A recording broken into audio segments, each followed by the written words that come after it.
What's happening? What's happening? Today is a good day to be alive. It is a day that you've never seen before and you'll never see it again. Isn't that funny about days? It's another opportunity to get it right. And if you got it wrong, it goes behind you and you don't have to repeat it again. Welcome to Medicine for the Mind. It is the lesson that will heal your mindset and cause you to get complete freedom from addiction of any kind. I don't care what it is. I don't care how long you've had it. If you've been dealing with addiction from alcohol and drugs or from gambling, it can be from a sex, it could be from lying or people. Just some people are addicted to people, addicted to approval, just addicted, period. You can be free from addiction. You have a 100% chance to be free from any type of addiction if you do it God's way. And so today we're going to be talking teaching from the subject, habits that will keep addiction away. Addiction hides in habits. It hides in habits. See, the way you think, I repeat it over and over again, the way you think is because of your environment. So if you want to live free, you got to fight for it from the beginning. The environment creates your thoughts. Your thoughts create your feelings. Your feelings create your speech, what you talk about. What you talk about creates your behavior. Your behavior creates your habits. Your habits create your character, and your character creates your life. So if you want something to be out of your life, you got to go back to your habits. And if you want your habits to change, you got to go back to what you keep doing over and over again. And if you want what you do to change, you got to change what you've been talking about. And if you want to change what you've been talking about, you got to change your feelings, because people express and talk about what they feel.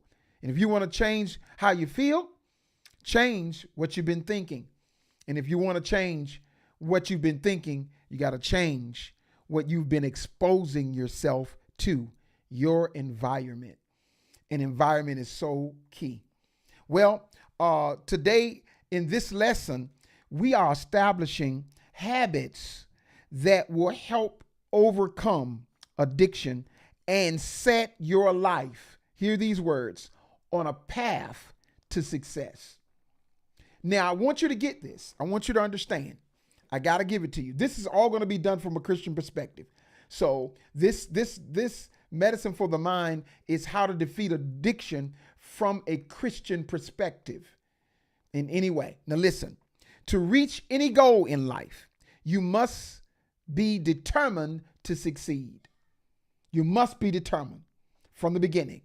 Secondly, you must have a desire to become well acquainted with success and despise failure.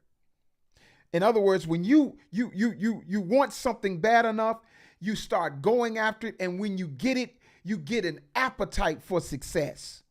You get an appetite for winning, and addiction always causes defeat. Hear this. And the habits that can help you on your road that will always end in success. There are habits that you can have that will always end in success. And there are habits that will cause you to detour on the road of success and end up on the road of defeat. It's up to you to choose. It's up to you to choose. So listen. In the book of Matthew, you know, I always try to give you some scripture. In the book of Matthew, hear me. There is a passage of scripture that got my attention today. I'll share it with you. in the book of Matthew, chapter 6, verse 19 through 20 through 21, and I'm going to read it out of the Passion Bible. It says this: don't keep hoarding up for yourselves earthly treasures that can be stolen by thieves. Material wealth eventually rusts, decays, and loses its value. So all of these things that are in the natural, in this world, it will eventually rust, decay, and lose its value because it is constantly dying. Do you hear me? Everything is constantly in a death cycle. And so it never lasts forever. The Bible says heaven and earth will pass away, but God's word will last forever.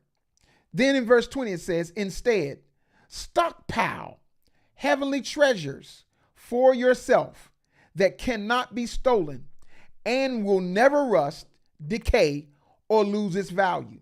So that means there's something that I can't see that is more valuable than anything I can see. And when I fall in love with what I can't see, I can always use that which I can't see to produce anything that I can see. Because what I can see came from a place that I can't see. Do you get it? I hope that wasn't confusing. So we have to change our value system. That causes our habits. That causes our response. That causes us to have a way of behaving or a lifestyle that we treasure. And that's when we raise our value for what we want. And it's got to be something then natural, in a natural sense. Now, I got to say this. I didn't plan on it, but I'm going to say this. The spiritual thing is anything you can't see is more valuable. Hear me. Your thoughts, you can't see them. Your feelings, you can't see them. Words, you can't see them. They are more valuable than anything you can see, because your thoughts, your words, even your desires create behavior that causes what you see, what you get, and what you experience. So if I value something that I can't see and make sure that what I can't see is like this, it has a pure motive, then I will cooperate with my habits and create a consistent life of success. Finally, look at what it says in verse 21. For your heart will always pursue what you value as your treasure. It will always pursue it. One of my sons, he was, in school, he was in college, and he was hanging out with a few friends. They were all hanging together. And there was one particular young lady that he was always hanging with. And I asked him, were they dating? He was like, no, I don't have no feelings towards her. She don't have no feelings towards me. I said, son, if you keep spending time with her and she keeps spending time with you, y'all gonna develop feelings for one another. No. I said, listen, the Bible is always true. Wherever you treasure, your heart will follow. And treasure means whatever you start spending the most time with and valuing their company, you're gonna fall hard. Well, it wasn't long before, a couple of months maybe, I got this phone call, and my son had to tell me, Dad, I'm dating. I was like, who is she? And I said, let me guess. Oh yeah, that's the girl you were dating. And now they're planning to get married. Man, I want you to understand, if you treasure something, you don't even have to like it. If you just treat it a certain way, you'll begin to like it. I was talking to someone today, and a young lady told me that her boyfriend didn't like coffee. And then he started drinking coffee. But at that point, he started having cream in coffee, and he had to have sugar in coffee. And then finally, he just decided he wasn't going to put in the cream, wasn't going to put in the sugar. It tastes putrid to him. However, now she says he loves it. And she said, I don't understand how you can drink black coffee. I said, I understand. All you have to do is start drinking it. If you drink it consistently, you'll develop an appetite for it. That's how drugs and alcohol appear in your life. Once you participate in it, you could not even like it the first time. But if you keep doing it over and over and over, even not for the drug, but for the people or the crowd or for the acceptance or for just being around your friends, you will develop a love for it. You will develop a habit. You'll develop a dependence upon the very thing that you said you'd never do. Well, I want you to understand habits that will keep addiction away. Now, I want you to understand these words. What does it mean to treasure? I want you to know. What does it mean to treasure? One, you invest in it. So your money starts following something you treasure. Okay? Number two, you start hanging around other people that enjoy what you treasure. If you like cars, you like building or muscle cars, you start going to muscle car shows. You'll start investing in that car, and then you'll start having friendships with other people that like what you like. Also, you become enthusiastic about talking about it often. All you have to do, you can be walking past someone and somebody could be talking about a car, and your ears will perk up and you'll hear them. And then before long, you'll be sorry. You know something? I got me a car. I got a 1979 short bed Chevy truck. That's the way it happened to me. All of a sudden, I hear people talking about cars because I'm starting to treasure cars. And last but not least, you'll become disgruntled if what you care about is disrespected. If somebody puts a dent in my truck, if somebody don't take care of it, man, it's gonna bother me. If you treasure your mom and somebody starts talking about your mother, when I was a kid, those were fighting words. Those were fighting words because mom is who I treasured. Okay, so let me tell you what it is. It's starting a routine. Habits is starting a routine. Routine will always get better at whatever you practice.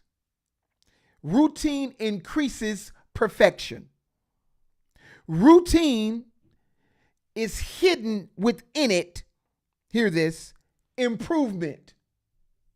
Whatever you do consistently, good or bad, and it becomes a routine, it will expand and increase. And the capacity for what to do and how to handle it will increase. That's the way drugs and alcohol is. Your tolerance will increase the more you drink it, the more you use it. It will increase. It's natural. So the more you practice a habit, the more you'll begin to get better at it, and it will increase. Right. I started riding a bicycle. Riding a bike, I started off, I probably rode maybe 3 miles. When I kept riding over and over, day after day, I went from 3 miles to 10 miles, from 10 miles to like 16 miles, from 16 miles to 21, from 21 to 23, from 23 to 26. And I never explored doing more than 26 miles of riding a bicycle at one time. You can ride a bike as many miles as you want to, but it takes a routine and a practice, and your muscles get used to it. It's called muscle memory. Well, that's the way habits have to be established that will fight away addiction. So what are the habits? Matter of fact, what is a habit? It's a routine. Habits is a regular behavior that you practice repeatedly, consistently, often without much conscious thought. A habit plays a significant role in shaping and influencing our overall lifestyle. It is our habits. Okay? I was talking to someone, and they said, "Well, man, you sound like a preacher." They didn't know that I am a ordained minister and been preaching and teaching and pastoring church for I think 25, 26 years more. Over 25 years. And I said, "How did you know?" They said, "Well, you sound like one." Well, how can I not? Because that's what I've been doing all these years. That's all I've been doing. All I've been doing is teaching the word and helping people use the Bible to change their lives. That's my gift. I can't do nothing else. That's what I can do. And that's what I plan to do until the day I leave this earth. I'm going to teach and minister the word on how to improve your life. So here are 5 habits that will fight off any addiction of any kind. Number 1, make it a habit to commit to growing. Write that down. To commit to growing. Before you can succeed, you must make a commitment to long-term growth. You got to say, I'm going to grow. I'm going to get better, and I'm going to keep growing. Now, long-term growth it doesn't mean doing something once or twice. It means I'm going to stick to it until I finish what I start.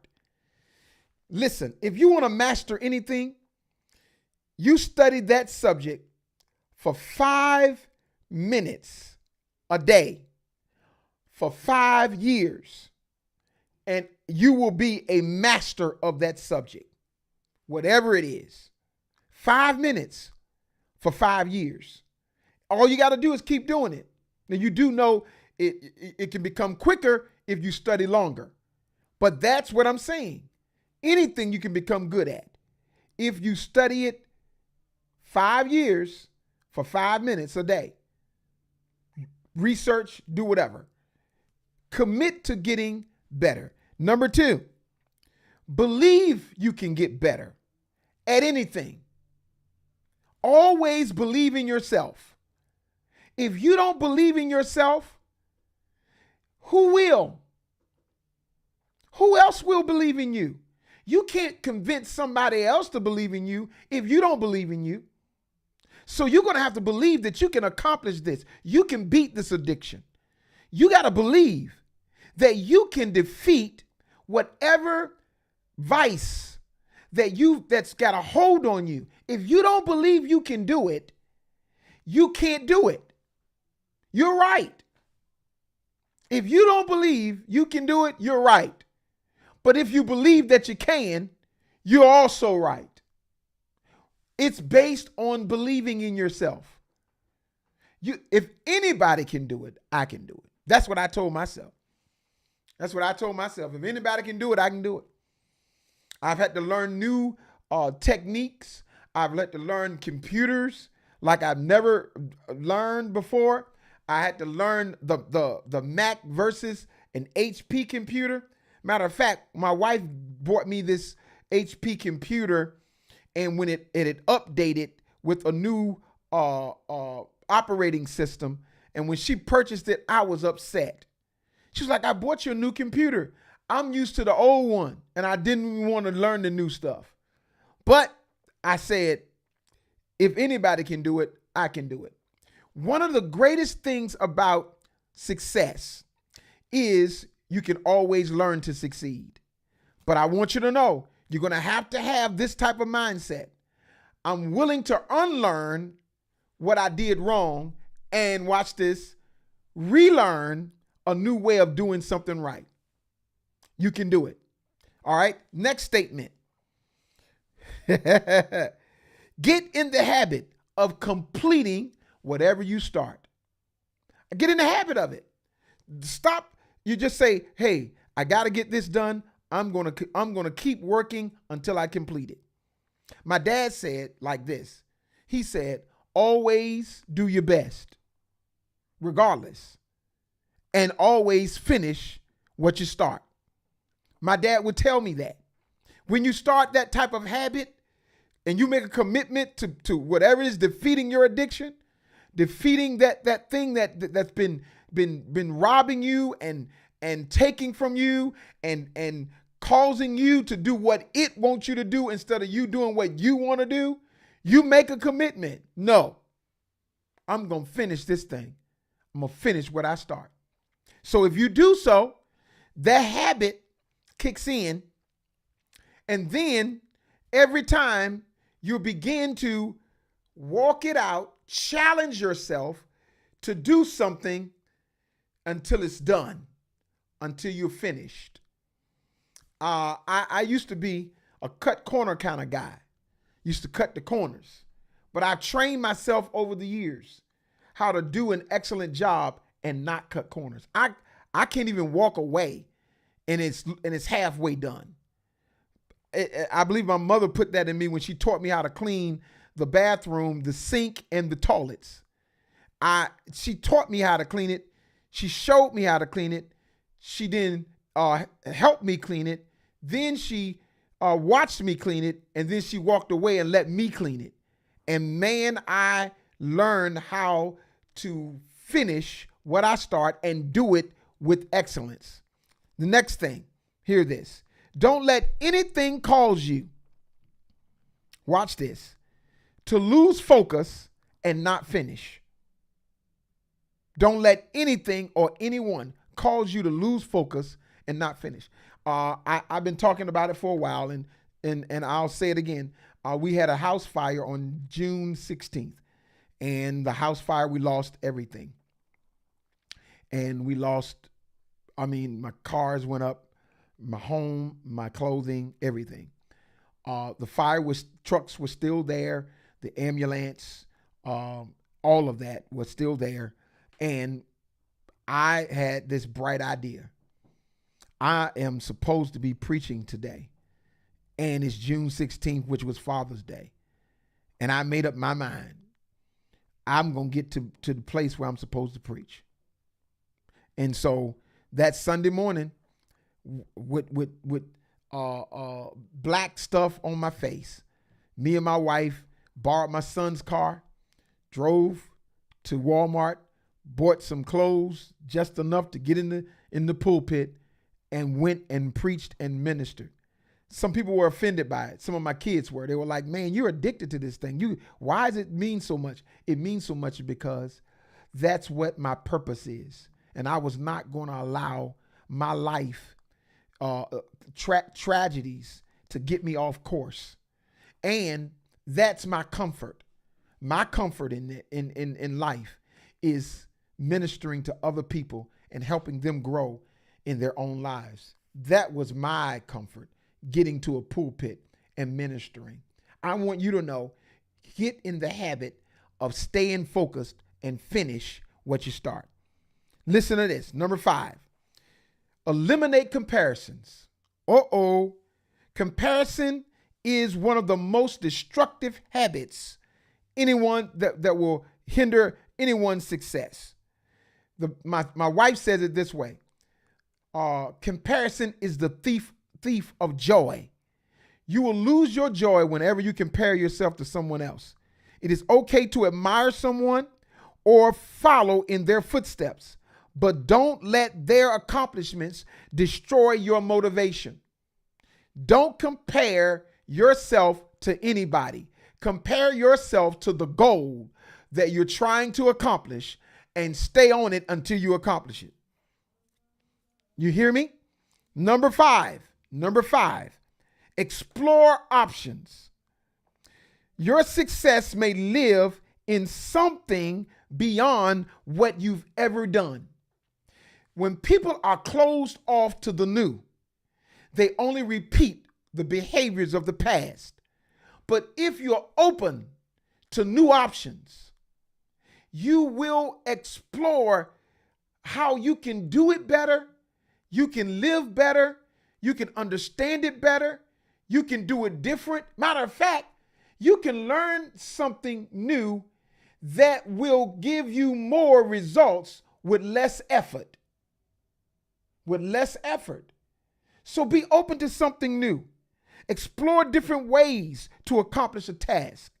You may be able to identify concepts, strategies, and practices that you can incorporate that will produce greater outcomes, greater success.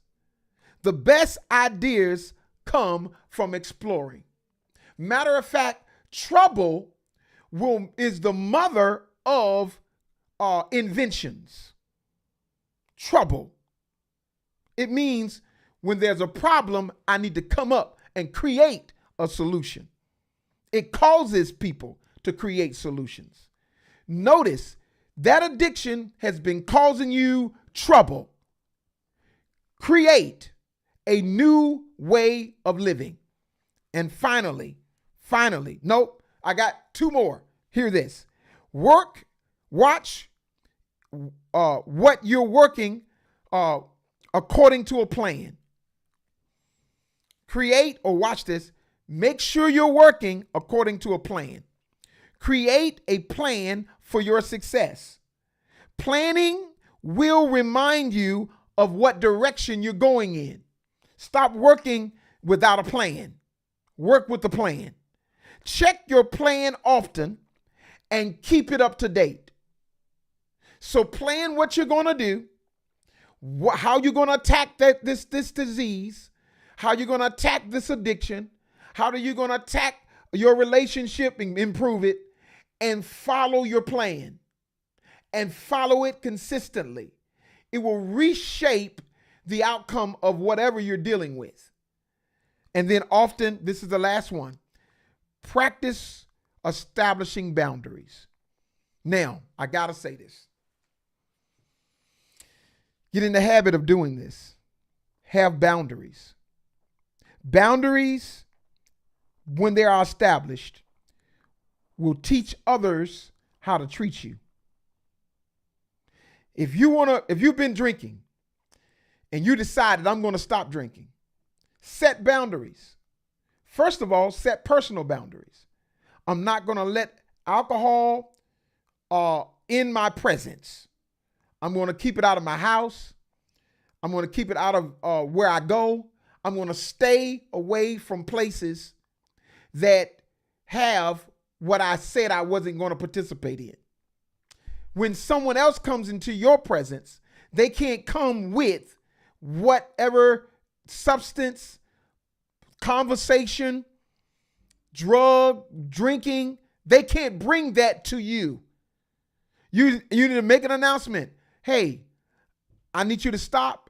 Don't bring that to me because I'm not doing that. Set some boundaries. Boundaries protect your environment from unwanted potential outcomes. From unwanted potential outcomes. If you don't want that to be your outcome, set a boundary and keep the thing out of your environment. Wow. And then finally, boundaries help you value yourself. If you value yourself, if you do, you want to place some boundaries. Those boundaries say, I'm worth it. I'm valuable. I mean a lot to me. My life means a lot to me. And I'm not going to allow this addiction to take my resources, to take my health, to take my relationships, to make me abandon my responsibilities, to cause me to become untrustworthy and unpredictable. I'm going to value me, and I'm going to create a habit that will fight off the addiction and cause my life to become better in any area that I choose I want to become better at. So I think that that's enough. I'm going to try to expound more on specific habits, some specific coping skills, some specific places to avoid in our next session. That's what I'll deal with. Well, I hope you've been blessed. Hope you've been helped. I hope this will inspire you to establish habits that will fight off addiction. God bless you. May heaven smile upon you.